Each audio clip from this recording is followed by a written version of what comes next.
অনেকে জিজ্ঞেস করেন যে ফ্রিজে রাখা যাবে কিনা। জি, কুরবানির গোশত ফ্রিজে রাখা যাবে। ইবনে আব্বাস রাদিয়াল্লাহু তাআলা আনহুর মত অনুযায়ী 3 ভাগ করা উত্তম, তবে এটা আবশ্যক নয়।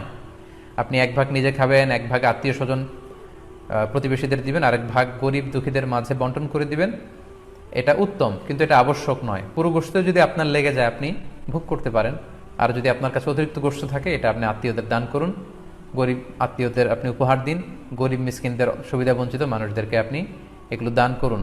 কারণ সূরাতুল হজ্জের 28 নম্বর আয়াতে আল্লাহ তাআলা বলেছেন ফাকুলু মিনহা ওয়া আত'ইমুল বাঈসাল ফাকির, তোমরা কুরবানির এই গোশত নিজেরাও খাও এবং অভাবী লোকদেরকে দাও।